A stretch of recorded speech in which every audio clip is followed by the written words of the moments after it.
Pád Berlínskeho múru v roku 1989 bol sprevádzaný eufóriou. Po tejto udalosti sa mal východ a západ spojiť do jedného celku a sociálny model západného Nemecka mal symbolizovať završenie tohto zjednotenia.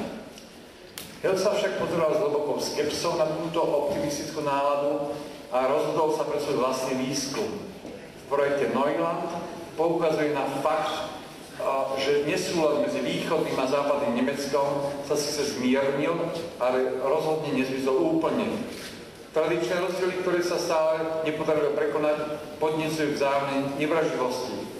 Vtedajšia extrémne pozitívna nálada v nemeckých médiách do veľkej miery ignorovala zložitosť procesu zjednocovania Nemecka.